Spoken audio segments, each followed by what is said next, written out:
kabajingjing. Hello, kamusta po sa kayong lahat dyan? Ayan. Sa mga hindi pa po nakapag-subscribe ng aking video, paki-like, share, and pakipindot ng bell button sa ibaba.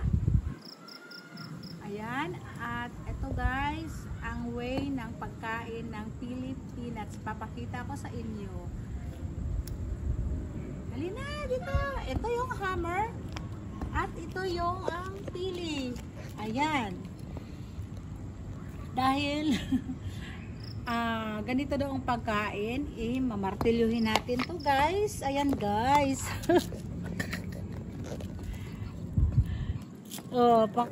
Yan sa mga hindi po nakapag-likes, paki-likes ng aking mga videos and subscribe. Ayan guys. Ganito yung way ng pagkain daw ng pili nuts. Binalatan ko na ito guys. Yan. Tapos ayusin mo yan sa video. Ayan, pupukpukin ko siya ng martilyo kasi matigas. Dito kami sa kalsada. Sa kalsada kami kakain ng pili nuts kasi dito namin siya pupukpukin. Dahil matigas po siya guys. Ayan guys. Ayan. Oh, ayan na, nag-crack na. Wait lang. Pasensya na kayo guys. Ay guys, nalaglag. Nalaglag guys. Ayan guys. Ganito yan guys. Ang tigas kasi guys. Ayan, nabasag na po siya. Ito na po yung aming pili nuts na kakainin from Bicol. Ayan.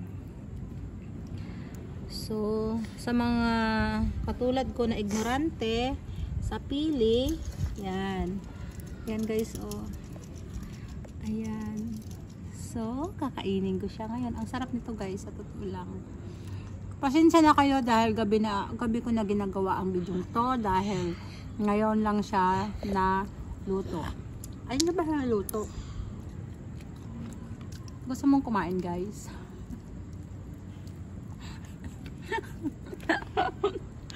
Oh, dito guys. Dito guys. Ayan guys. Ang sarap guys. Hindi, mag-video ka lang dyan guys ha. Kaya, ubusin mo to guys.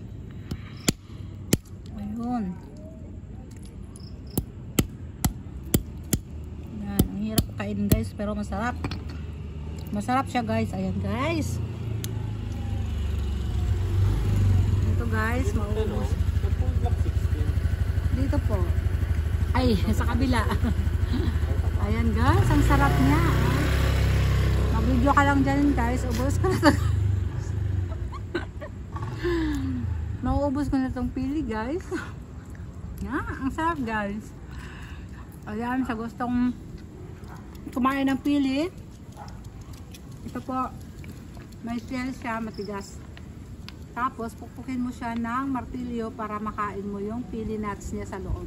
Actually, yung balat po nito nakakain din. Pwede mo siyang kainin.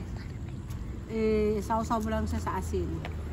So, pagkatapos, yung loob niya, ito yun, shell na matigas, tapos yung nuts sa ilalim. Ito yung ginagawang pili nuts yan, na masarap na may sugar. Niluluto po ito guys. Ito, pwede mo siyang kainin kahit hilaw. Ayan. So, yun lang po guys ang share ko. Maraming salamat. God bless to all.